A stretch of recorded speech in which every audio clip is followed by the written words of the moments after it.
성경의 이 끝이 요한계시록이라고 하는 책 속에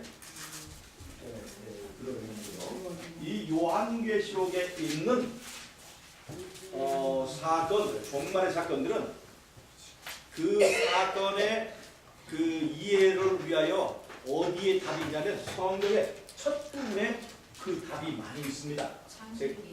창세기와 요한계시록은 굉장히 깊은 연관이 있는데 한번 좀 보면 창세기 1장 2장에 보면 여기에 낙원이 있습니다. 창세기 1장과 2장에. 그 다음에 요한계시록 끝에서 21장, 20장 마지막 장이죠. 여기에도 낙원이 있습니다.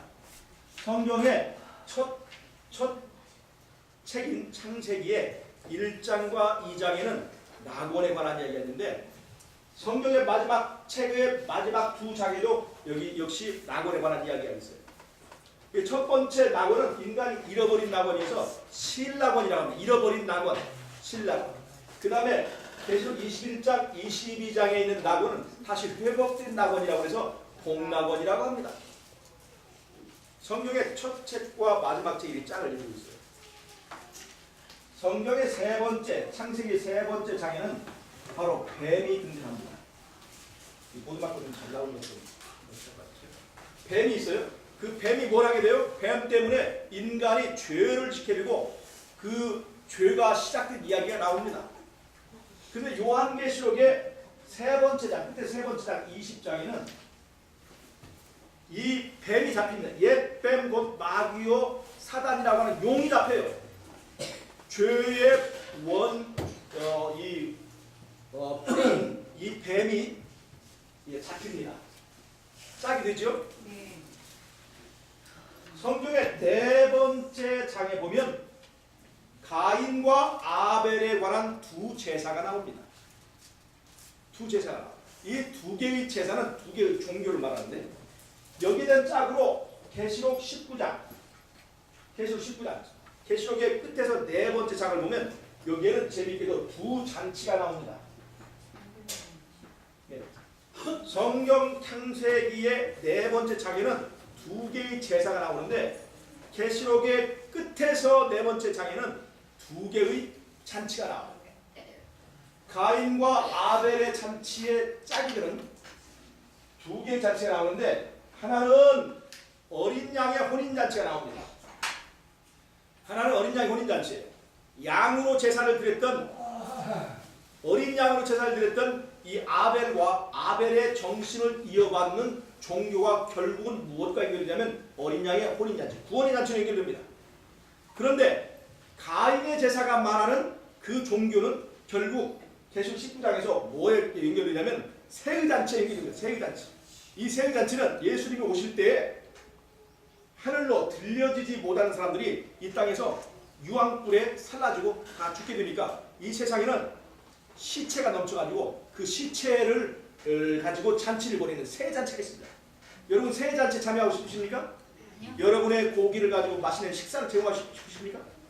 아니면 여러분들이 하늘에 가서 어린 양의 혼인잔치에 참여하고 싶으십니까? 네. 선택하게 되겠습니다.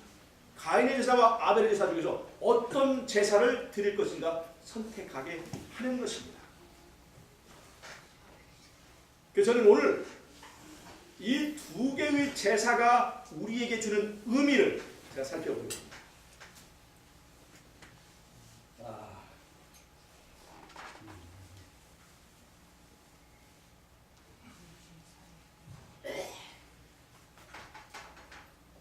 계속 16장에 보면요.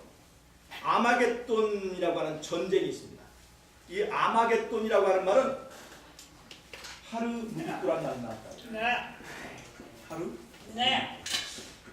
네. 하르란 말은 산인데 무기또산 전쟁이다 그런 얘기입니다. 그런데 이 무기또산 전쟁이라고 하는데 무기또라고 하는 것은 산 이름은 아닙니다. 그러나 무기또는 이 도시 이름, 평원의 이름인데 이 무기또에 가장 가까이 있는 산이 뭐냐면 갈멜산이에요. 그러니까 무기또를 상징하는 대표적인 산이 바로 갈멜산입니다. 갈멜산. 여러분 서울을 대표하는 산은 어떤 산입니까? 남산이죠. 그러니까 남산하면 서울산입니다. 그런 것처럼 무기토산 하면 바로 갈멜산 말합니다. 근데 그 갈멜산 전쟁인데 갈멜산에 옛날에 어떤 일이 있었냐면 엘리야와 바알 선지자들 간에 종교 전쟁이 있었습니다. 종교. 어떤 신이 진짜 신이냐 하는 것을 제사를 가지고 전쟁을 벌였어요. 뭐에 관한 전쟁이냐면 제사 전쟁이에요. 종교 전쟁. 어떤 하나님이 진짜 하나님이냐. 그래서 이 엘리야가 그 제단에다가 이제 제물을 쌓았고 그다음 물을 막 뿌렸죠. 그리고 하늘에서 불을 내리는 신이 진짜 신이다 하고 바알 제사장과 이 여호와를 위한 제사장 그 엘리야 간에 제사 전쟁이 있었습니다. 누가 이겼죠? 엘리야. 하늘에서 불이 내려가지고 엘리야의 제단, 엘리야의 제물에 하나님께서 불을 내려서 물을 다 태워버리고 거기서 엘리야의 제사는 받으시고 바알의 제사장들이 벌였던 그 제사는 받지 않으시고 엘리야가 제사 전쟁에서 승리하고 그날 바알의 선지자들은 850명이 다 죽임을 당했습니다. 이것이 바로 갈멜산 전쟁입니다. 그래서 아마겟돈 전쟁이라는 것은 이 시대에 어떤 하나님이 진짜 하나님이냐, 어떤 신이 진짜 신이냐는 것을 다루는, 겨루는 제사 전쟁이라고 하는 것입니다. 그런데 이 제사에 관한 의미는 구약 모세 오경 속에 잘 나와 있고 특별히 레위기에 이 제사의 절차와 방법이 잘 나와 있습니다. 그리고 제가 오늘 말씀드린 가인과 아벨의 제사 속에 바로 이 마지막 때의 아마겟돈 전쟁의 핵심이 들어있다는 것을 제가 좀 설명을 해드리려고 하는 것입니다. 여러분, 가인과 아벨의 전쟁, 이 제사 전쟁, 가인과 아벨의 두 제사를 잘 분석해 보면 그곳에 새 천사의 기별, 마지막 때 우리가 외치고 선포해야 되는 새 천사의 기별이 그 속에 제사 속에 다 들어 있습니다. 자, 여러분 보십시다. 두 개의 제사를 한번 보겠습니다. 이건 가인의 제사입니다. 여기는 아벨의 제사입니다. 가인의 제사는 제물이 뭐였나요? 예? 밭의 소산입니다. 곡식 그런 제사를 드렸죠. 밭의 소산을 드렸습니다. 아벨은 뭐로 드렸어요? 양으로 제사를 드렸습니다. 하나님께서 채식을 드셨나요? 육식을 드셨나요? 육식이요. 하나님은 어떤 육식을 좋아하십니까? 채식을 좋아하십니까? 여러분 점심 때 채식을 드십니까? 육식을 드십니까? 하나님은 육식을 좋아하시는데 고기 제사를 드셨는데 여러분 이 제사를 괜찮나요? 여러분 이 제사를요 먹고 마시는 거 생각하면 하나님은 육식가입니다. 아시겠어요? 제 이 종교라고 하는 것은 먹고 마시는 거 생각하는 것이 아닙니다. 아시겠죠? 그 속에 들어있는 의미가 중요한 거예요. 자, 가인이 드렸던 밭의 소산의 의미는 무엇입니까?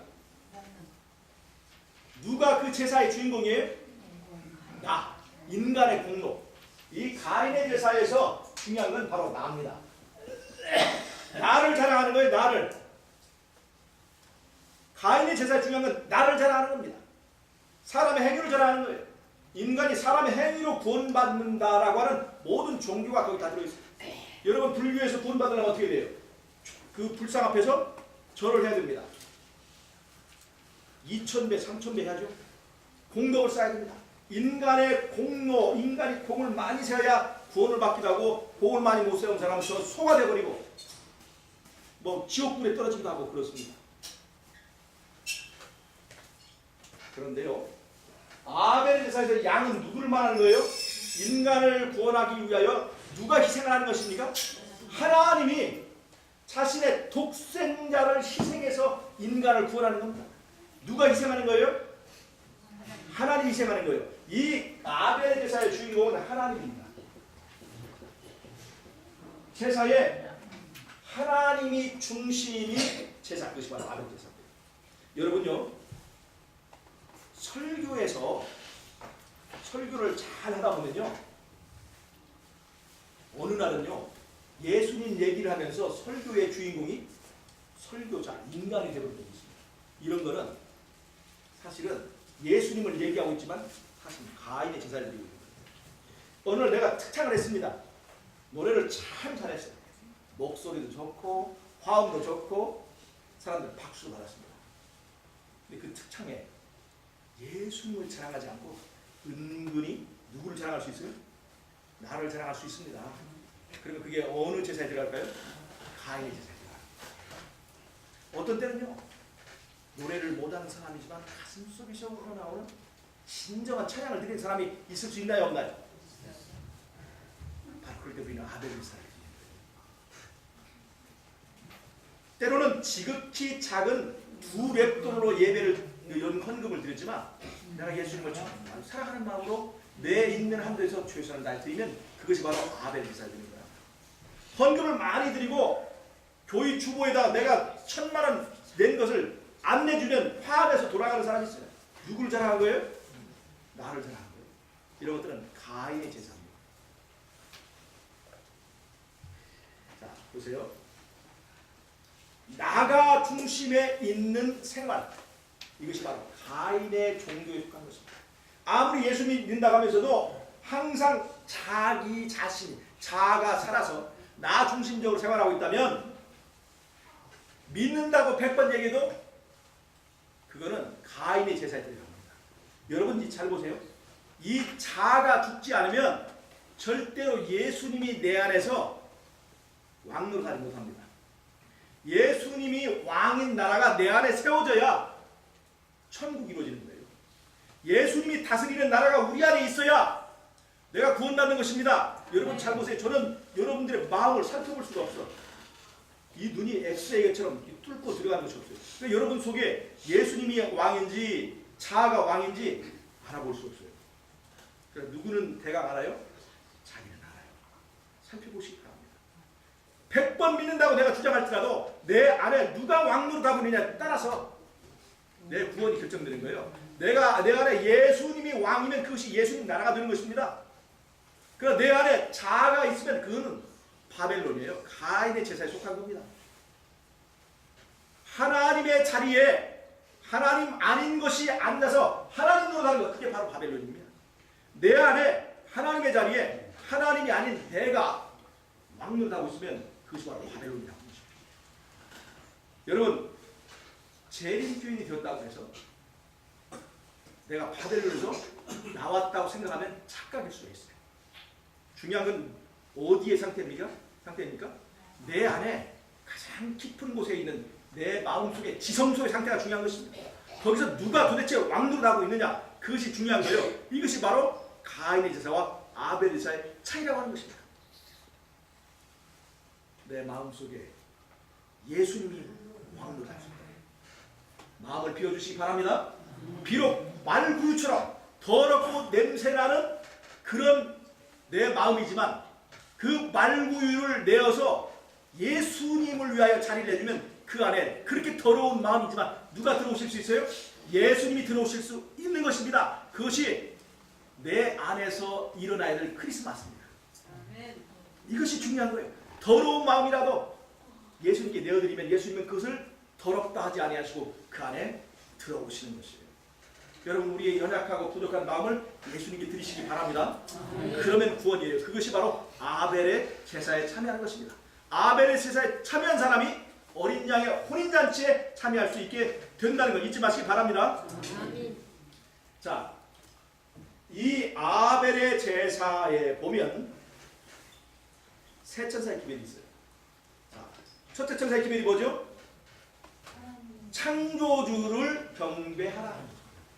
첫째 천사의 기별. 창조주 경배하라는 거예요. 하늘과 땅과 바다와 물들의 근원을 만드신 이를 경배하라는 겁니다. 자, 가인의 제사는요, 누가 주인공이에요?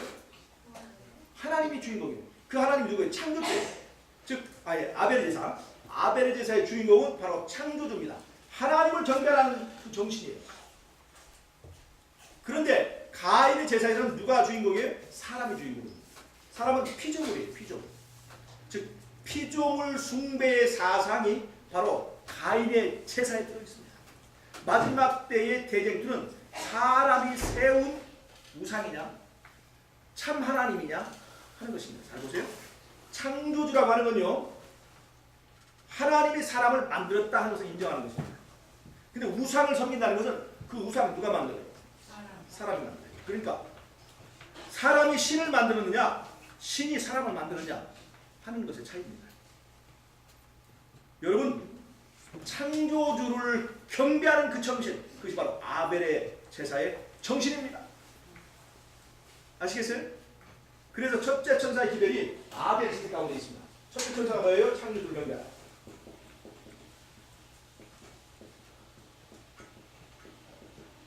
우상, 사람이 중심인 그런 종교가 아니라 창조주를 경배하라 하는 것이 바로 이 첫째 천사의 기별이죠. 그래서 아벨의 제사에는 바로 그 정신이 들어있습니다. 두 번째, 둘째 천사의 기별이 뭐죠? 계시록 14장에서 둘째 천사의 기별이 바벨론이 무너졌다는 것입니다. 여러분, 이것이 이 제사제도 가운데 들어있어요. 바벨론이 뭐라고 그랬어요? 하나님의 앉아 계셔서 왕노릇하는 그 하나님의 자리에 하나님 아닌 다른 것이 앉아서 왕노릇하는 거예요. 이것을 잘 설명하는 것이 데살로니가 후서 2장 1절로 8절에 보면 적그리스도에 대한 얘기가 나옵니다. 적그리스도. 이 적그리스도가 뭐냐? 하나님의 전에 앉아 스스로 하나님이라고 주장하는 사람이 그게 바로 적그리스도입니다. 이것은 우리가 계시록 연구해 보면 교황권에다 적용을 하죠. 그건 틀린 말이 아닙니다. 교황이 하나님의 자리에 앉아서 하나님께 받는 영광을 받으면서 하나님 노릇하고 있습니다. 그러나 더 중요한 건 말이죠. 그 적그리스도는 밖에 있는 적그리스도 이전에 내 안에 하나님의 자리에 누가 앉아 있어요? 내가 앉아서 내가 하나님 노릇하는 겁니다. 바로 그것이 바로 정말로 우리가 경계해야 될 적그리스도예요. 그래서 바벨, 이 가인의 제사의 특징은 뭐냐면 나가 하나님이 아닌 다른 어떤 존재가 하나님 노릇을 하고 있는 것입니다. 그게 바벨론이에요. 바벨론의 핵심은 뭐냐? 그건 나예요. 바벨탑의 핵심은 뭐냐? 바로 그게 나가 있다는 것이에요. 탑을 쌓을 때 누가 높아지는 거예요? 나가 높아져서 하나님과 겨뤄보겠다는 것이 바벨탑의 정신입니다. 자, 그런데 그것이 바로 가인 제사에 들어있는 것입니다. 나가 중심인 이 바벨론이 높이 쌓아지는 것이 바로 가인의 제사의 특징이에요. 그런데 아벨 제사는 뭐냐면 양을 잡아서 제사를 드립니다. 잘 보세요. 양을 잡아서 제사 드리는데요. 이것은 예수님을 상징합니다. 그런데 양을 잡아 제사 드릴 때 맨 처음에 어떻게 해요? 죄를 지은 사람이 양을 끌고 와서 그 양에게 안수합니다. 안수. 이 안수가 뭐예요?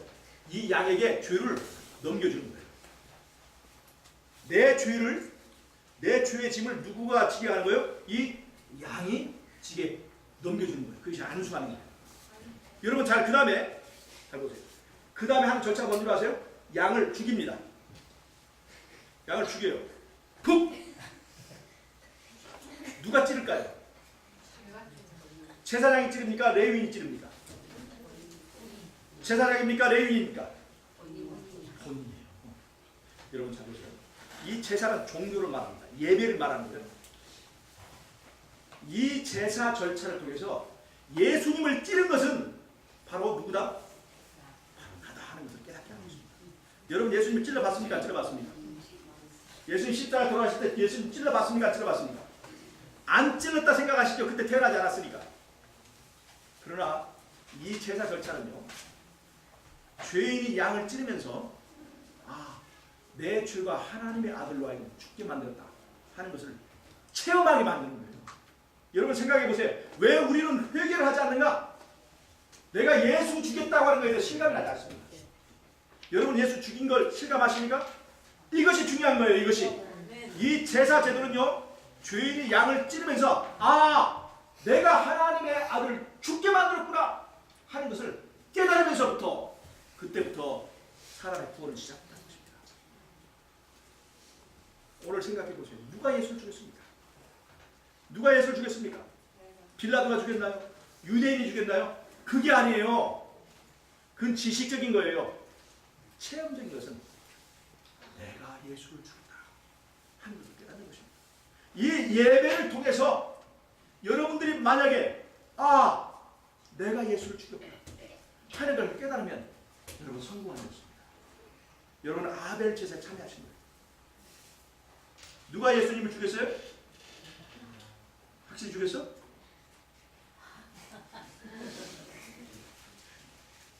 이렇게 해야 된다는 겁니다. 마음속에 내가 예수님을 죽였구나. 굉장히 중요한 겁니다. 자, 그 다음에요. 찔렀어요. 그 다음에 하는 것은 뭔지 아세요? 그 양의 껍질을 벗깁니다. 껍질을 벗깁니다. 여러분, 짐승이 말이에요. 껍질을 가지고 있을 때는 아름답습니다. 그런데 껍질을 벗긴 양, 껍질을 벗긴 짐승은 굉장히 볼품이 없습니다. 굉장히 부끄러워요. 사람이 옷을 벗으면 부끄러운 것처럼 짐승이 껍데기를 벗어버리면요 볼품이 없습니다. 이거는 예수님이 우리를 구원하시기 위해서 옷 벗김 당한 예수님의 수치를 느끼게 된 것입니다. 여러분, 예수님이 나를 구원하시기 위해서 자기의 체면도 자기의 명예도 홀라당 다 벗겨져서 나를 위해서 부끄러운 자리에 서셨다는 거예요. 모든 누명과 모든 부끄러움을 그분이 받으셨어요. 자아의 껍데기가 벗겨지는 겁니다. 자아의 껍데기가. 내 위선의 껍데기가 벗겨져야 되는 것을 말해주는 거예요. 여러분, 우리의 위선의 껍데기가 이 예배를 통해서 벗겨지시기를 바랍니다. 벗겨져야 되는 거예요. 예수님은 그냥 십자가에서 홀로 죽으신 것이 아니라 바로 예수님의 그 구원의 과정이 바로 나를 구원하시기 위해서 어떤 절차가 필요한가를 보여주시는 겁니다. 우리의 위선의 죄의 두꺼운 뻔뻔스러운 그 위선의 껍데기를 벗어야 됩니다. 여러분, 우리의 위선의 껍데기를 벗고 하나님 앞에 겸손히 나와야 되는 것입니다. 그래야 우리가 아벨 잔치, 아벨 제사에 참여할 수 있는 것입니다. 그 다음에 이 제물 어떻게 드릴 줄 아십니까? 껍질 벗긴 부끄러운 이 제물 토막토막 팔다리 목 다 잘라져요. 각이 떠진다는 것이에요. 조각조각해집니다. 이 과정이 뭘 말하는지 잘 아셔야 돼요. 맨 처음에 이 제물은 아름다운 형상을 가지고 있었습니다. 근데 이 제물은 껍질이 벗겨지고 각이 떠지면서 어떤 과정을 거치냐면 자기의 형상이 없어지는 거예요. 자아가 해체되는 거란 말이에요. 자아가 조각조각 나고 있는 거예요. 이 제사라고 하는 것은 자아가 무너지고 자아가 조각이 나야 이 제사의 진정한 목적을 달성할 수 있습니다. 여러분, 안식일마다 드리는 이 예배를 통해서 우리가 십자가를 바라보고 하나님의 사랑을 느낌으로 내 안에 있던 이 자아가 양이 조각조각 나는 것처럼 이 자아가 조각조각 나야 된다고 하는 것입니다. 자아가 깨져야 되는 거예요. 자아를 깨트리는 위대한 힘이 이 예배 가운데 있습니다. 예배를 드리면서도 자아가 깨지잖아요. 예배를 드리면서도 직원일을 하면서 자아가 깨지지 않고 날마다 자아가 부딪히죠. 그건 아닌 거예요. 예배를 통해서 자아가 깨지는 것입니다. 그런데 어떤 때는요, 조각조각 냈어도 이 짐승이 안 죽을 수가 있습니다.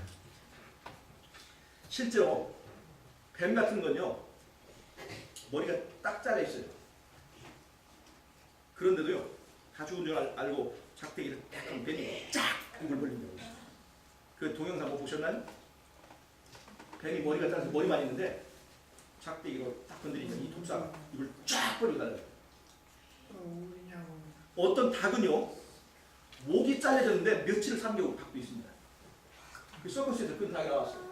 그래서 이 닭이 돈을 많이 버니까 양계장을 하던 사람이 그날 집에 가서 자기들 저 닭을 다 잘랐대. 보고 혹시라도 돈 벌 수 있는 닭이 있습니다.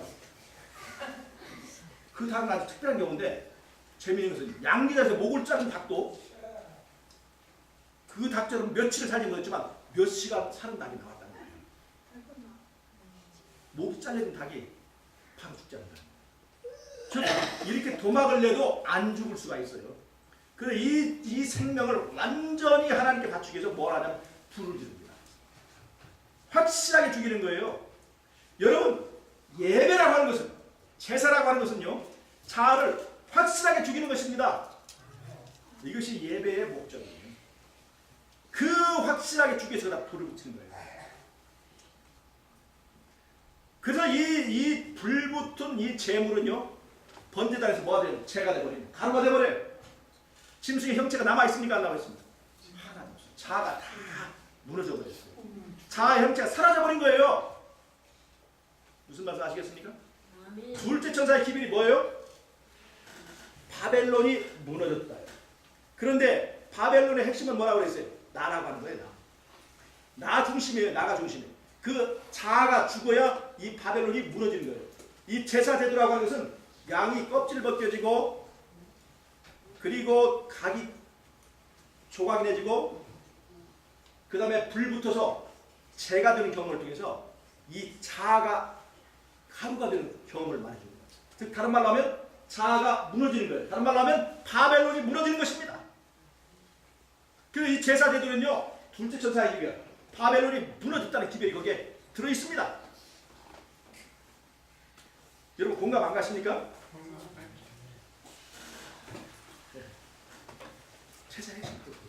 셋째 천사의 기별이 뭡니까? 셋째 천사의 기별, 짐승의 표를 받으면 이렇게 하면 된다. 짐승의 표에 관한 얘기죠. 여러분 시편 50편 5절을 보면 제사를 통해서 나와 언약한 백성은 뭐라고 했죠? 그러니까 제사를 통해서 누가 언약을 맺냐면 예수님과 우리가 언약을 맺는 거예요. 이젠 자아가 죽고 누가 왕노릇 하기로 언약을 하는 거예요?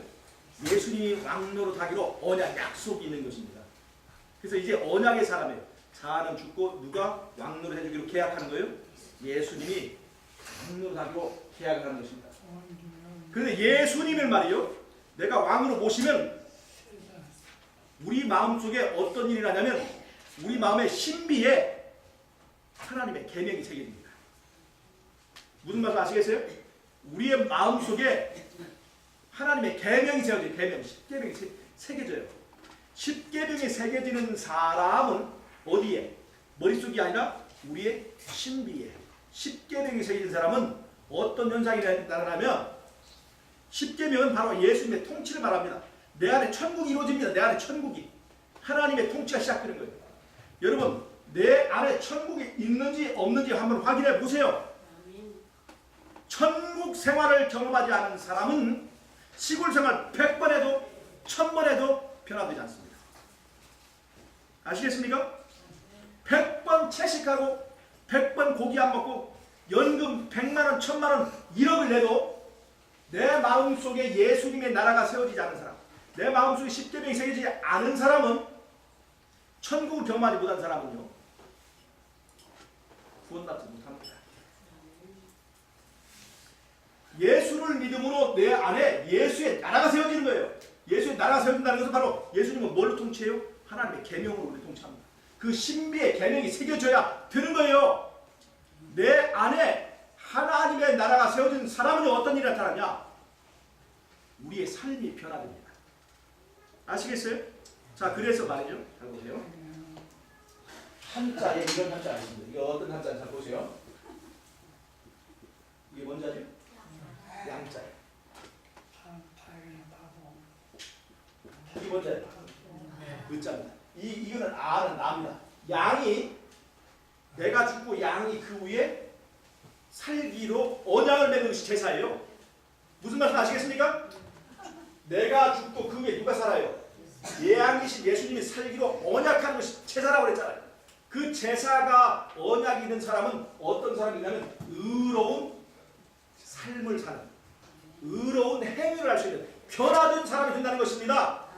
내면 내 안에 천국이 세워진 사람은요, 그것이 안에서 끝나는 것이 아니라 우리의 열매가, 의로운 열매를 맺게 된다는 것입니다.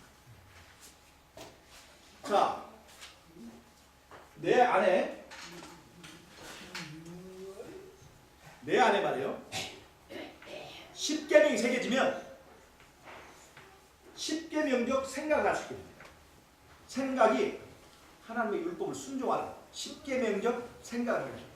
이 십계명적 생각을 하게 되면 그것이 십계명적 행동을 하게 만듭니다.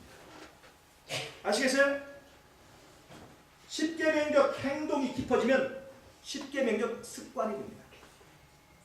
십계명적 습관이 더 깊어지고 체험이 깊어지면 십계명적 품성이 되는 것입니다. 아시겠습니까?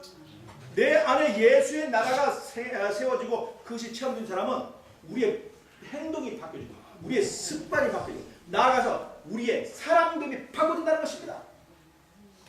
하나님의 흠없는 십계명이 내 안에 새겨지면 내 안에 흠없는 품성이 나타날까 안 나타날까? 나타날까 안 나타날까? 나타나요 안 나타나요?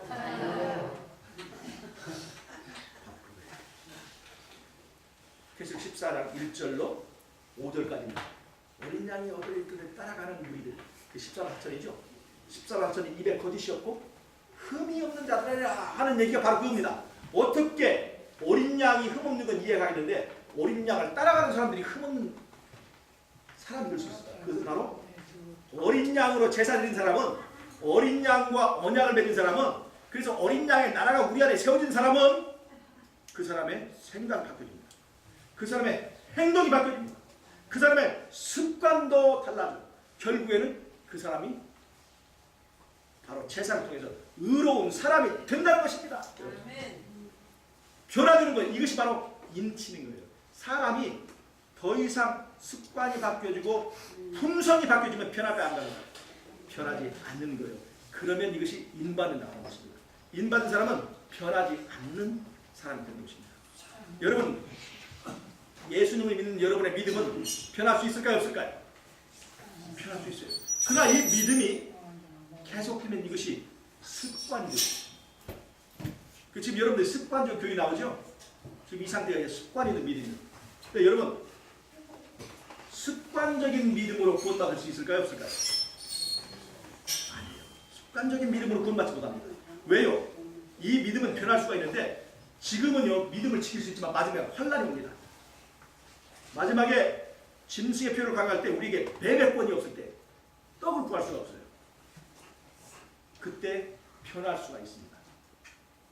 왜냐하면 습관적인 믿음은 굳어지긴 굳었지만 아직 변할 수 있기 때문에 그렇습니다.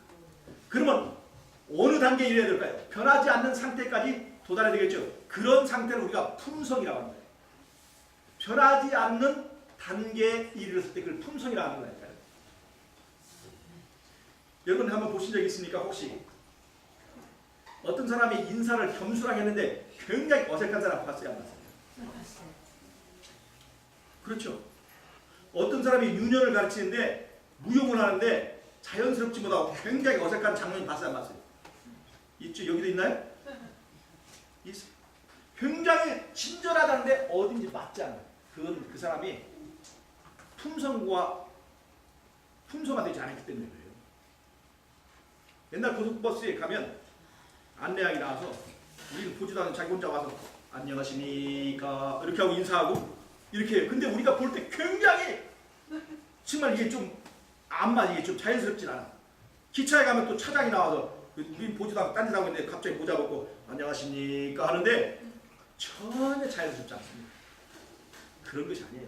억지로 꾸미는 것이 아니라 우러나서 의로운 것, 우러나서 겸손한 것, 우러나서 친절한 것, 이것이 바로 품성화됐을 때 여러분에게 겸손이 어울리는 사람이 되시기 바랍니다. 그것이 바로 품성화될 때 얘기예요. 여러분이 의로운 것이 어울리는 자연스러운 사람 되시기 바랍니다. 그것이 바로 품성화된 것입니다. 여러분의 믿음이 변하지 않을 단계에 이를 때 그것이 그의 품성이 될 때, 즉 믿음이 품성이 될 때 그것이 바로 의의 인을 받는 것입니다. 자, 잘 보세요. 제사를 통해서 사람이 변화되고 제사를 통해서 인을 받는 것입니다. 셋째 천사의 기별은 뭐예요? 인을 받는 것. 우리는 아벨 제사를 드리고 아벨의 예배를 드린 사람은 의로운 품성, 의로운 인을 받게 되고, 자 보세요. 이 우리가 안식일이 인이라고 그랬죠. 마지막 때에 안식일의 사상은 뭐냐면 누구를 섬기는 겁니까? 창조주를 경배하고 창조주를 섬기는 거예요. 창조주를 경배하는 아벨의 제사를 통해서 우리가 하나님의 사람으로 인을 받게 되고 우리는 마지막에 안식일이냐 일요일 할 때 우리는 안식일을 선택할 수 있게 되는 거예요.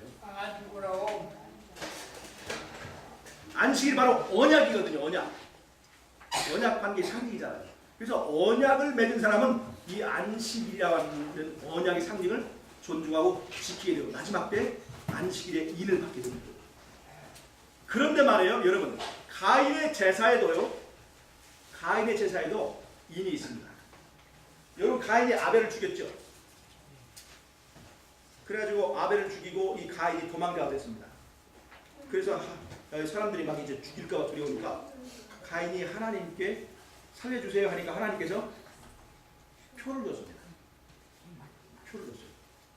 그리고 이 표를 가진 가인을 사람들이 죽이지 못하겠어요. 그래서 만든 한자가 뭐냐? 가인이 형입니까? 동생입니까? 형이죠. 이게 형자입니다. 형자예요. 여기다 이마에 표를 받으면, 이 표가 되면 어떤 한자 되는 줄 아십니까? 흉악한 형자가 되는 거예요. 흉악한 형자는 어떻게 쓰냐면 이렇게 써요. 이렇게 씁니다. 당연히 맞습니까? 흉악한 형자가 되는 거예요. 즉 이거는 가인의 제사를 통해서 가인이 어떤 사람이 됐는가를 보여줍니다. 그리고 이건 품성, 가인의 제사를 만들어준 품성을 말합니다. 그런데 어떤 때는 이 한자가 이렇게 씁니다. 요것만 떼가지고 흉악한 형자를 써요. 왜냐하면 품성은 주로 어디 나타나니까? 얼굴에 나타나니까. 이것만 떼면 흉악한 형자를 씁니다. 잘 보세요. 아벨의 제사를 드린 사람은 의로운 사람, 의로운 품성을 갖게 되고 가인의 제사에 참여한 사람은 흉악한 사람이 되게 되죠. 제사가 사람을 바꿉니다. 사람을 바꾸지 못하는 종교는 거짓 종교입니다. 재물의 복을 받을 뿐 사람은 변하지 않는 종교, 그런 종교는 다 가짜 종교예요. 사람을 변화시키는 종교가 진짜 종교입니다. 어떤 종교든지 사람을 변화시키는 능력인데 의로운 품성, 의로운 형상으로 사람을 변화시키는 종교가 있는가 하면 흉악한 가인의 표를 받게 만드는 그 종교가 있어요. 이 가인의 표는요, 잘 보세요. 마지막 때 짐승의 표와 아주 닮아 있습니다. 잘 보세요. 가인이 표를 받았는데 이 표가 영생을 살 수 있는 표입니까? 잠깐 동안 생명을 연장하는 거예요. 잠깐 동안 생명을 연장하는 겁니다. 짐승의 표도 마찬가지입니다. 마지막 세상에 기근이 있고 떡이 떨어졌을 때 그 매매권을 통해서 주는 떡을 통해서 잠시만 사는 겁니까? 영원히 살 수 있는 겁니까? 잠시만 살 수 있게 해주는 것이 바로 이 짐승의 표의 특징이에요. 그러니까 가인의 표와 마지막 때 짐승의 표는 똑같습니다. 그리고 마지막에 짐승의 표를 받으면 어떤 상태가 되냐면 바로 이게 흉악한 상태로 사람이 변하게 됩니다. 아시겠어요? 자, 그러니까 제사 속에 세천사 기별이 들어있나요? 안 들어있나요? 들어있어요. 자, 그러면 보세요. 언약을 통해서 우리 안에 십계명이 새겨지죠?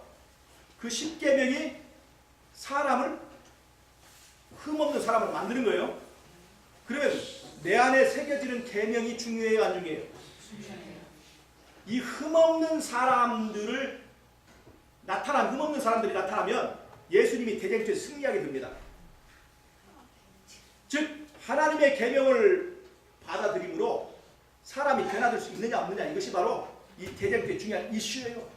하나님의 말씀이 사람을 변화시킬 수 있느냐 없느냐, 하나님의 말씀대로 순종할 수 있느냐 없느냐, 흠없는 순종을 할 수 있느냐 없느냐 하는 것이 대쟁투의 핵심인데, 사단은 사람은 변화될 수 없다, 사람은 흠없는 상태에 이를 수 없다고 얘기하고 있습니다. 그러니까 예수님은 흠없는 사람들이 나타날 수 있다 하는 것이 예수님의 주장이고, 사단은 누구든지 인간이기 때문에 흠없이 살 수는 없다라고 주장하는 것이 바로 사단의 주장이에요. 그럼 사단이 자기 주장을 입증하기 위해서는 흠 있는 사람이 나타나는 것을 좋아하겠습니까? 안 좋아하겠습니까? 안 좋아해요. 흠 있는 사람이 나타나는 걸 좋아하지 않아요. 그래서 원천적으로 말해요. 원천적으로 봉쇄하는 게 뭐냐면 십계명에다 흠을 만들었습니다. 자, 무슨 말 아시겠어요? 십계명 전부 다를 한 게 아니에요. 십계명에다 짐승의 표를 만들어 버렸어요. 그게 뭐예요? 십계명의 일부를 바꾸는 거예요. 즉 십계명 속에다 짐승의 표를 박아놓은 거예요. 흠 있는 계명을 만들어 버린 겁니다. 그러면 흠 있는 계명을 만들어 버리면 그 계명을 믿고 따른 사람들이 흠이 있는 품성, 흠이 있는 사람이 되도록 그렇게 만들어 버린 거예요. 왜요? 사단은 계명이 사람을 만든다는 것을 알고 있습니다. 계명이 나라를 만듭니다. 이 계명은 예수님이 통치하는 수단이거든요.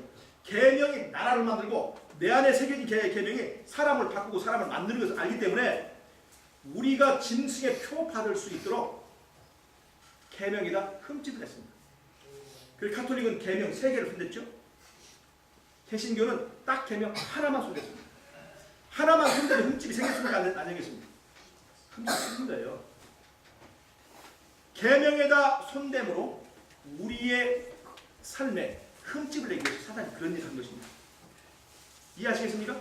자, 그러면 이 제사의 절차 속에 선악간의 대장주가 들어있어야 안 들어있어요? 이 제사 속에 세천자끼리 들어있습니까? 안 들어있습니까? 여러분, 예배가 그래도 중요한 거예요. 예배. 우리의 생활이 예배가 되어야 됩니다. 이 안식일의 예배만이 예배가 아니라 우리의 삶이 제사가 된다는 거예요. 우리의 삶이 제사가 되는 그 제사를 뭐라고 할까요? 이 안식일의 예배만 예배가 아니라 우리의 삶이 제사가 된 사람, 그 사람을 뭐라고 할까요? 그게 무슨 제사? 산제사라고 하는 거예요. 산제사. 생활이 제사가 되는 거, 그걸 산제사라고 하는 거예요. 그게 로마서의 얘기죠. 우리를 하나님께 무슨 제사를 드리라? 산제사를 드리라는 것은 예배 때만 잠깐 하고 나가고 그 다음에 옛날 삶을 사는 것이 아니라 우리의 생활, 사는 것, 우리의 사는 것이 제사가 되게 하는 것. 그것이 바로 하나님께서 우리에게 원하는 것이라 이 말입니다. 이런 사람이 마지막 때에 대쟁투에서 승리할 수 있게 되는 것입니다. 여러분, 이 안식일에서 안식일에만 예배드릴 것이 아니라 우리의 삶 속에서 하나님께 바쳐지는 제사가 되시는 여러분이 되시겠습니까? 아멘. 저도 그렇게 되기를 바랍니다. 우리 모두 함께 승리하는 이 하나님께서 원하시는 산제사가 되는 그런 사람들이 되기를 바라면서 오늘 말씀을 마치도록 하겠습니다. 아멘.